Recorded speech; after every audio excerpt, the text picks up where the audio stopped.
దీంట్లో టీఆర్ఎస్ నాయకులు చాలా మంది మాట్లాడారు. వినయ్ గాడికి మొదలు పెడితే రాజయ్య గారు, ప్రవీణ్ గారు, వీళ్ళందరూ కూడా మాట్లాడుతూ ఇక్కడికి గన్మెన్ లేకుండా వచ్చిపో అని చెప్పి మాట్లాడుతున్నారు.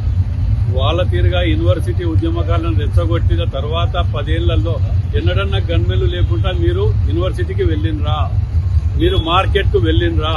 ఇవ నేను నిలువెత్తు మనిషిని, నేను వచ్చిన ఇక్కడికి వచ్చిన నిల్చున్నా, గన్మెన్లు లేరు, ఎవ్వలేరు నా వాళ్ళు, నేను వచ్చి నిల్చున్నా ఇక్కడ. ఇది మాకున్న స్వేచ్ఛ. మీకేమున్నదిరా ఎదవలా? రాజయ్య ఉన్నాడు, హాస్పిటల్ పోయిందా అని అడుగుతున్నాడు. మేము పోయింది ఆయనకి ఏం తెలుసు? దీనికి ఒక దానికి ఒక ఇదే దుకాణం పెట్టుకోతుంది కాబట్టి నీకు కూడా రాజకీయంలో మాట్లాడుతుంటారా బాబు? నువ్వు పెద్దోని, వయసులో పెద్దోని. ప్రవీణ్ ఉన్నారు, ఇదా ప్రవీణ్ గారు, మీరు you are right person but wrong party, your selection is wrong, utterly failure candidate. మీరు మిమ్మల్ని నమ్ముకొని ఎంతో మంది ఊళ్ళల్లో మీరు యువసేన పెట్టుకుని ఫాలో అప్ అయినటువంటి వాళ్ళు ఇలా ఏ పార్టీలో పోవాలో తెలియక విమర్శిస్తున్నారు మిమ్మల్ని. అది గుర్తు పెట్టుకోండి.